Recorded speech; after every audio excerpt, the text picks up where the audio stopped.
al-ibratu bi umumil lafzi la bi khususi sabab. Jadi yang jadi pegangan adalah standar kalimat umum dengan pemaknaan yang ditentukan ulama. La bi khususi sabab, tidak terkait sebab. Misalnya yang paling masyhur tentu dalam hadis Medina itu kira-kira kan utaranya Mekah ya, kira-kira ya. Utaranya Mekah apa selatannya? Utaranya kayak utaranya.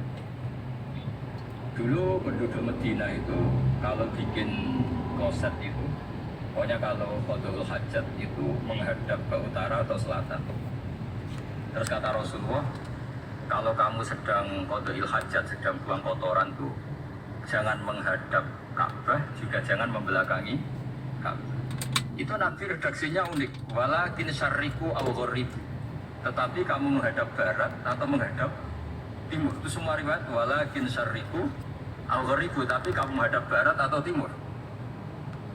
Nah, artinya apa? Kata syarriku au gharibu adalah binisbat di ahli Madinah, karena orang Madinah posisinya di utara Mekah. Sehingga kalau menghadap utara atau selatan berarti menghadap Ka'bah atau membelakangi Ka'bah, dan itu tidak boleh dalam proses qadul hajat.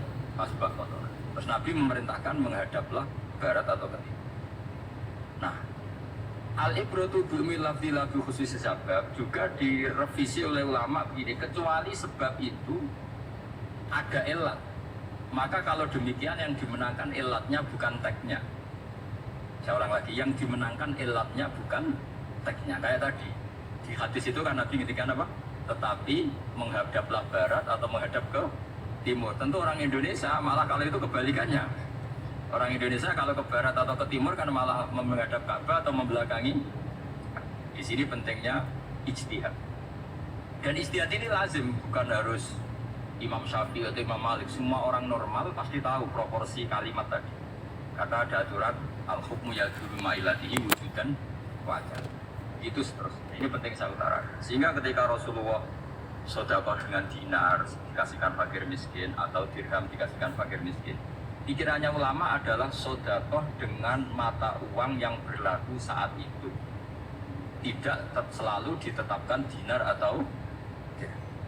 Begitu juga ketika Rasulullah dulu zakat fitrah pakai susu kering atau pakai kurma atau pakai gandum, ulama semua bilang yang penting putih ahlil halal, yang penting makanan pokok di negara. Dalam konteks Indonesia tentu apa? Beras. Ini penting saya utarakan karena tanpa mengkaji ulumul Quran seperti ini, dan kita insya Allah bulan depan saya langsung bawa kitab Itqan. Di situ ada beberapa contoh. Harus seperti itu. Karena kalau tidak terikat sebab, itu nanti takutnya ayat umum menjadi liar. Misalnya begini, pernah ada aliran sesat, kebetulan di Jogja itu saya lihat di TV. Entah salah kiainya, entah salah dosennya, entah salah siapa, atau salah orangnya agak stres, nggak tahu sih. Semoga salah orangnya itu sholat menghadap 4 arah. Alasannya Allah nggak ada di mana-mana, ya sudah di barat, rakaat kedua ke utara, rakaat ketiga ke timur, rakaat keempat ke selatan. Ya, itu uniknya itu ngawurnya lah, bukan uniknya. Ngawurnya itu dalil fa'ena maku waktu fatam wajib, kamu menghadap kemana saja di sana ada itu. Sehingga semua ulama ketika bikin kaidah al-ibratu bi umumil lafzi la bi khususi sabab selalu menyertakan kecuali khusus sabab ini ada illatul hukum, maka itu nggak jadi. Kayak ayat tadi, kalau kamu pakai umumnya lafaz itu kan boleh sholat menghadap mana saja. Nah makanya Imam Syafi'i ketika ditanya, lalu ayat ini proporsinya gimana? Kata beliau, fisafar, orang yang sedang di pesawat mau sholat tentu masuknya fatamma wajib. Jadi dalam kondisi bepergian yang kita ingin sholat, maka pakainya ayat seperti itu. Tapi kalau kondisi normal, awal lewat jaga syatron masjid. Jadi makanya ini penting ngaji ulumul Quran. Kita tidak bisa hanya megang terjemah atau megang apa, kemudian kita fatwa atas nama Quran. Sehingga dulu syaratnya mengetat hafal Quran, hafal hadis, menguasai usul fikih, menguasai macam-macam. Karena tanpa itu memang harus. Sampai Ibnu Abbas ketika kamu jangan pernah fatwa pakai Quran. Fa inna lahu rujukan katsira, karena Quran punya sisi yang banyak. Walakin haju sunnah, kalau kamu hujjah pakailah sunnah Rasulullah SAW, karena di situ penjelasan Quran. Misalnya tadi Rasulullah ketika kondisi normal pasti sholat menghadap Ka'bah. Jadi kalau bepergian nanti unta, kata riwayat aina ma tawajjahat di rohilatu, kemana saja posisi unta menghadap. ada ulama berpendapat itu khusus sholat sunnah. Kalau sholat fardu dalam kondisi ada punya mobil harus berhenti. Ini madhab Syafi'i. Jika misalnya saya, Pak Ersoyo, Pak On bawa kijang mobilnya sendiri, kalau sholat fardu jangan mentang-mentang pakai kendaraan terus menghadap sekenanya. Kalau mau ke Banyuwangi berarti menghadap ke timur. Nah, itu yang boleh hanya sholat sunat. Kalau sholat fardu harus berhenti. Karena kijang ini dalam kendali Anda. Kecuali dalam surah yang kendaraannya tidak dalam kendali Anda. Misalnya kita naik pesawat. Jadi harus dibedakan. Jangan mentang-mentang Nabi sholat di unta kemana saja menghadap. Tapi konteksnya kan unta ini, cara berpikir unta ini dalam kendali Nabi. Tapi kalau pesawat kan tidak. Jelas ya? Jadi makanya ini pentingnya proporsional. Jadi kalau kita naik kijang misalnya mau ke Banyuwangi, kalau boleh ingin sholat ya harus berhenti. Nah yang aina tawajjahat bi rohilatu, kemana saja kendaraan membawa kita itu dalam konteks sholat apa? Sunnah. Jadi pentingnya ulama. Nah ini yang dikatakan al-ulama warasatul apa? Karena sanad ini musalsal terurut sampai Rasulullah SAW. Terus ada lagi ayat umum yang akhirnya jadi judul umum. Misalnya begini, kita tahu cerita Nabi Khidir, di antara ceritanya ada satu kampung itu pelit. Makanya orang pelit itu wajib didendami. Karena Nabi pun itu baik-baiknya orang, kalau sama orang pelit tetap dendam. Karena guru-gurunya orang itu orang pelit. Tahu kan alamatnya orang pelit? Qoribun minan nar, ya dekat-dekat neraka itu kata-kata. Kalau al-bakhil qoribun minan nar, ba'idun minal jannah. Jadi kalau sampai tanya alamatnya ya dekat-dekat neraka. Singkat cerita, Nabi Musa dan Nabi Khidir kecapean sekali masuk satu kampung. Karena saking kecapean lapar, minta kampung itu menyediakan makan. Istatama itu mereka minta makan saking laparnya karena perjalanan yang melelahkan. Istatama ahla fa'abau ayyudayifu, tapi kampung itu kampung pelit. Jika semuanya tidak mau yang ngasih apa? Tapi pas mau keluar dari kampung ada tembok, ada kayak prasasti yang mau roboh, yang mau roboh. Terus sama Nabi Khidir, tembok yang mau roboh ini ditata jadi baik lagi. Nabi Musa kata Nabi Musa, orang gawe aku medit, makribu sih. Jadi makanya dendam sama orang meditnya agak sunat. Karena Nabi Musa juga marah sama Nabi Khidir, orang kayak kampung kayak begitu pelit kok temboknya apa rusak kamu benar ini.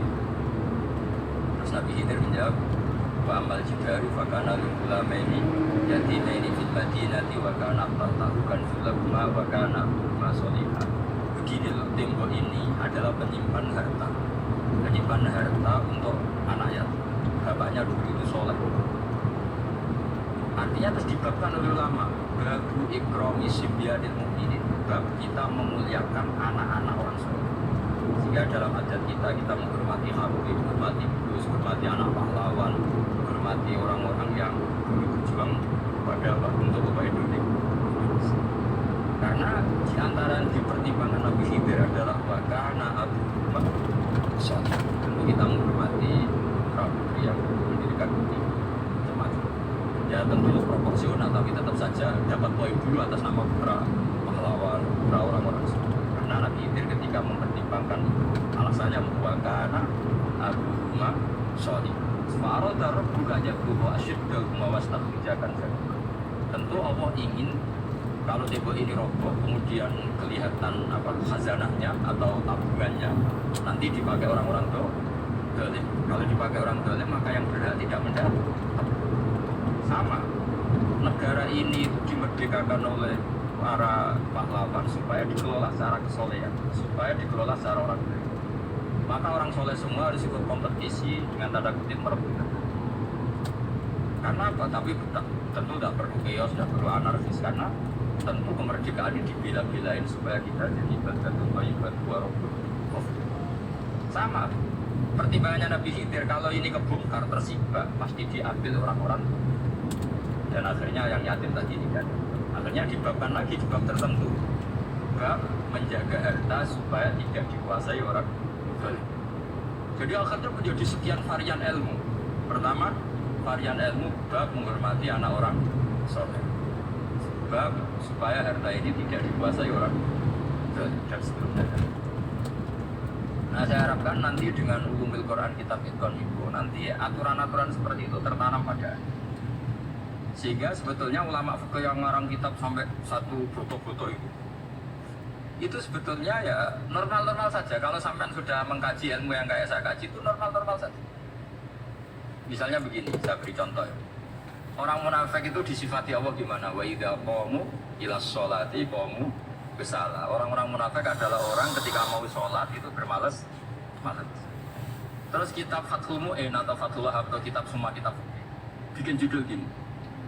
Saya masih ingat takbirnya. Wa yusannu nasyatun li sholatin. Disunatkan kalau sholat ketok berigah, ketok semangat. Fa inna Allaha ta'ala dzamma tarikihi, karena Allah mengkritik atau menyalahkan orang yang kalau sholat itu tidak nasyat, tidak berigah, tidak semangat. Mergo seperti itu adalah fi'lul munafiqin, perilakunya orang munafik. Terus ditulis wa idza qamu ila sholati qamu kusala. Artinya di situ Allah mengkritik orang munafik. Kenapa? Karena kalau sholat malas-malesan. Anda ingin bersifat kayak orang munafik apa bersifat kayak Rasulullah?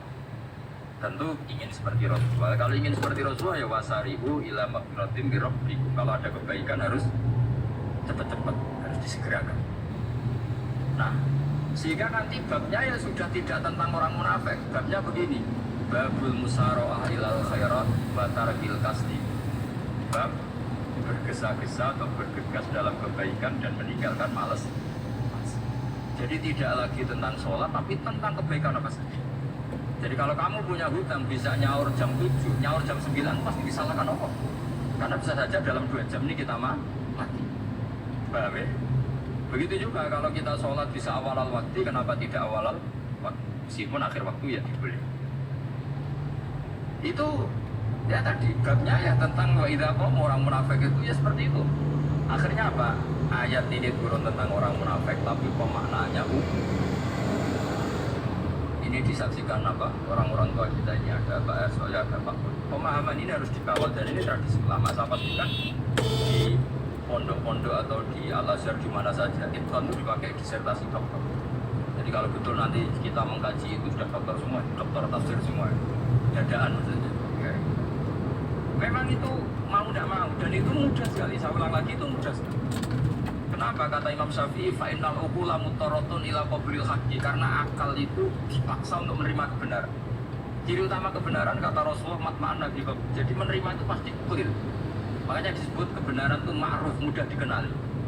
Sesuatu yang salah bahasa Arabnya itu mungkar, angkarahul aklu, akal itu tidak nyaman. Makanya disebut apa? Mungkar, sesuatu yang diingkari. Akal itu asing. Ya asing tuh, misalnya sepeda motor ini milik siapa? Milik saya. Terus cara saya pakai, nggak usah pamit. Akal pasti, ini kok aneh, mau nggak milik orang kok nggak pamit. Akal pasti nggak terima. Makanya agama itu hanya menerima al-ma'ruf yang mudah dikenali dan menolak al-mungkar, sesuatu yang akal juga. Jadi Imam Bukhari ketika ditanya, kenapa kamu salim itu bisa mensarai sanad-sanad Rasulullah, kata beliau, kalau kamu akalnya normal, ya gampang saja. Ditanya, contohkan. Beliau contohnya begini. Pernah syurrahul hadis, para pensarah hadis itu habis otaknya. Gara-gara Imam Bukhari dijudul begini. Babu sihati tolakil akhras. Ingat-ingat. Babu sihati tolakil akhras. Bab sahnya tolaknya orang bisu. Orang bisu, orang nggak bisa ngomong kalau bahasa Jawa. Bisu ya. Bisu. Di situ cerita bab sah tolaknya orang akhras. Ternyata apa? Sekian riwayat yang dipakai itu begini. Ana wa kafirul yatim kahada ini fil jannah. Nabi pernah ngintikan saya dan yang merawat anak yatim kahada ini fil jannah. Wa asyara bi musabbihatihi wal mustor. Pokoknya Nabi ngintikan begitu. Paham ya? Maksudnya apa? Betapa yang merawat anak yatim itu sangat dekat dengan apa? Sangat dekat dengan Nabi di surga. Terus hadisnya berikutnya, asyahru hakada, pakai tangan 10, hakada wa hakada wa hakada berarti 30. Asyahru hakada wa hakada wa hakada berarti berapa? 29. Terus berikutnya hadis Aisyah sholat lama, terus ditanya orang di tengah-tengah sholat, Aisyah kenapa sholat lama? Fa'asyarat nahwas sama. Kemudian Aisyah memberi isyarat nahwas sama. Ternyata saat itu berada apa mata? Itu semua bingung semua, ini cerita tolaknya orang susah kok melantur kemana-mana. Ternyata maksudnya Bukhari ini, maksudnya Imam Bukhari. Penjelasan yang namanya tolak itu kan sewot, ya sewot, tahu sewot akad lah kalau dalam bahasa Jogja mungkin. Kalau kamu nikah kan kamu buka wajah-wajah terus bilang apa mobil itu dikahaya atas kalau kamu menceraikan istri kamu bilang kamu saya cerai. Yang dikatakan sewot itu adalah ekspresi atau implementasi dari sesuatu. Misalnya kamu ingin tolak, bilang saja tolak. Kalau kamu ingin muji orang, bilang saja begini. Pasti itu maknanya muji. Kalau ingin pencemooh, bilang begini. Nah, artinya gini, kalimat itu bisa diganti isyarat. Seorang lagi kalimat itu bisa diganti. Buktinya Nabi mengisyaratkan saya dekat, bilang begini. Nah, ya. Aisyah bilang gerhana, hanya bilang begini. Kalau begitu orang yang bisu yang punya cara menceraikannya, dia cukup melakukan isyarat. Yang isyarat itu pasti dipahami sebagai cerai. Artinya kalau orang memahami Quran hadis seperti itu, hal-hal yang mungkin nggak terlintas dalam pikiran Anda, ternyata itu jadi dalil. Artinya apa? Rasulullah yang bisa ngendikan saja kadang menjelaskan sesuatu pakai isyarat. Nah, dengan demikian terus menjadi rumus. Al-isyarah al-mufhimah biman zilatin nutbi. Isyarah yang memahamkan sama dengan ucapan, sehingga ini pengganti ijab. Itu cara-cara memahami istihad, memahami Quran. Dan caranya gimana? Kita harus belajar dulu Quran. Perangkat yang dipakai sebelumnya termasuk kitab Itqan dan kitab Syajaratul Ma'arif itu yang saya kaji dan kaji seluruh ulama. Karena saya ada biasa ngaji tanpa kitab-kitab yang berbeda. Saya sendiri itu bisa seperti ini ya barokahnya kitab-kitab itu. Jadi gak terlintas tapi ya tadi Rasulullah yang bisa ngertikan saja sering ikhfa, sering alam cukup dengan apa? Isyarah. Oh kalau gitu berarti al-isyarah iman silat itu. Isyarah itu sama dengan ijab. Dan apalagi ini orang akhros, orang bisu yang gak bisa ngomong. Lalu kalau tolak kayak apa, kalau nikah kayak tapi Imam Bukhari itu uniknya tadi bikin juga bab sifat ditolakil akhras, kemudian cerita anak wakabir yatim. Nah itu kalau orang kan gak sambung, ini sambungnya di mana? Kemana cerita anak yatim? Ternyata kata kuncinya kahata ini seperti ini dan orang paham sangat sangat. Makanya hati-hati dengan isyarah karena kalau itu betul mengganti lafaz, berarti Anda kalau Yonsef melafazkan tolak terganti isyarah, ya agak masalah. Tapi semoga ada istri satu berdicerai nanti juga punya istri itu malah repot. Tapi ini kan saya cerita ilmu saja. Ya saya cerita apa? Cerita. Jadi kalau ada orang bilang semua yang ada di dunia itu ada di Quran, itu caranya seperti ini. Jangan kayak orang-orang yang terlalu patek. Karena kalau seperti ini pasti semua ada di dunia itu ada di Quran. Karena cara pemahamannya seperti ini. Saya sering ditanya kenapa bumi ada likuifaksi macam-macam. Kan dari Quran bayangannya Quran seperti ini. Amin man fis sama ayat sifat bimul ardo faidahiyah tamur. Memang dari awal Allah bikin bumi ini potensinya malah likuifaksi. Potensinya itu melumer. Tamur itu memang maknanya melumer. Dan ketika Allah nyifati bumi wal ardi dzati sod itu maknanya pecah. Dan Allah tidak sekedar mengatakan pecah, dzati sod sifat dasar bumi itu mudah pecah. Jadi kalau dzati itu sifat dasar. Jadi meskipun Quran tidak meneliti spesifik kayak para ahli, tapi dari awal Allah ketika bumi dzatis wal ardi dzatis bumi adalah berkarakter. Kenapa berkarakter pecah? Karena dari awal bumi ini lempengan-lempengan di Quran aja dijelaskan wa fil ardi qita'un mutajawirat. Bumi yang kelihatannya banyak, kelihatan satu, sebetulnya dari qit'ah, dari potongan. Qit'ah itu jamaknya qita'. Terus disebut mutajawirat, saling berdampingan. Kalau dalam bahasa Arab berdampingan itu berarti sel-selnya beda. Kalau bahasa Arab bilang sesuatu yang bercampur namanya mukhalatoh, jadi satu. Kalau yang beda jenis namanya mujawarah. Nah, Al-Quran itu bilang wafil arti kita mutajawirat, bumi ini karakternya per potongan-potongannya karakternya beda. Sehingga memang potensinya bumi ini ada. Apalagi dari awal memang dipersiapkan mau dihancurin.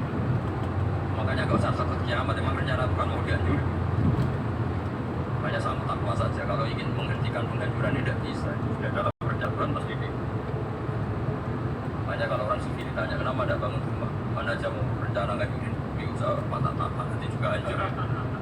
Tapi kalau di Islam kota saya ngomong gitu kan dia apa ini orang nggak jelas ini. Padahal yang keduanya itu yang nggak jelas. Tapi ini saya cerita jadi supaya UI yang didirikan ulama-ulama. Saya masih ingat ketika Profesor ini, Pak Zeni saya ini kan kiai, saya ada punya gelar apa kok dengan minta bantuan ini. Katanya Pak Zeni UI ya didirikan banyak kiai dan sebagian pendirinya juga nggak punya gelar. Tapi mendingan nggak punya gelar manfaat daripada punya gelar nggak manfaat. Malah problem. Tapi ya nggak masalah, sudah ada manfaat, ada punya gelar, malah ribut lagi. Sudah, cara berpikir gitu saja. Pokoknya penting semuanya baik apa? Jadi nanti setelah sampai mengkaji ulumul Quran, ya tadi seperti yang dikatakan apa Imam Syafi'i, itu gampang sekali. Kenapa gampang? Karena fa'innal uqula muttarratun ila qabulil haq. Akal ini pasti dipaksa untuk menerima kebenaran. Kayak saya berkali-kali ditanya sama seorang kiai, kenapa sih masalah La ilaha illallah sampai Nabi ngendikan wa inzana wa isara. Siapapun yang melafazkan la ilaha illallah Muhammad Rasulullah itu suatu saat pasti masuk surga. Meskipun dia pernah zina, pernah mati. Itu jelas teks hadis di Bukhari di Muslim. Wa inzana wa isara. Meskipun zina dan ini bukan berarti Nabi melegalkan berzina Anda. Maka tidak akan terjadi. Nabi melegalkan berzina. Tapi Nabi ingin ngendikan begini. Absolutisme kebenaran itu tidak terganggu oleh kesolehan dan kefasikan. Karena kebenaran absolut siapapun akan ngomong seperti itu. Saya berkali-kali nyontohkan, Rektor Al-Azhar akan bilang 1 tambah 1 Lonte ya bilang 2, koruptor ya bilang 2, KPK ya bilang 2, 01 ya bilang 2, 02 ya bilang 2. Karena absolutisme kebenaran. Dan Nabi itu ingin mengatakan bahwa Allah Tuhan ini kebenaran sejati, sehingga siapapun yang melafazkan sah. Jika orang yang kafir 70 tahun sekali melafazkan syahadat sah, tidak usah begini. Pak kafir, soleh dulu ya berapa tahun baru Anda sah melafazkan kalimat la ilaha. Tidak ada seperti itu. Semua ulama ijma orang kafir 70 tahun melafazkan la ilaha illallah sekali langsung menjadi muslim. Kenapa sah? Kebenaran absolut tidak bersyarat kesolehan maupun kefasikan. Ya kata tadi orang bilang 1 tambah 1 harus profesor apa anak TK boleh. Jangan mentang-mentang profesor, doktor, rektor, UGM, UI. Tadi anak kecil bilang berapa 1 tambah 1? 2. Bilang tak bilang 4. Tidak bisa. Kebenaran absolut itu orang akan sepakat. Nah, Quran itu termasuk kebenarannya absolut. Maka harusnya siapapun bisa memahami Quran. Termasuk orang yang sebelum Islam. Sekarang saya tanya ke sampean, ketika Umar masuk Islam karena dengar Quran itu dulu dengarnya apa dulu Islamnya? Dulu dengarnya dan dia paham. Wama huwa min kalamil bashar, ini tidak mungkin omongan manusia sehingga. Karena mudah dipahami. Nah sekarang enggak, karena ada sistem akademik. Itu terus orang macam-macam urutannya. Jadi repot sekarang. Kalau kata tafsir At-Tabari lebih ekstrim lagi. Idla yuqalu masalan ifham bima la aqlalan. Orang-orang kafir ini kan, orang-orang kafir Mekah ini kan Rasulullah jadi nabi.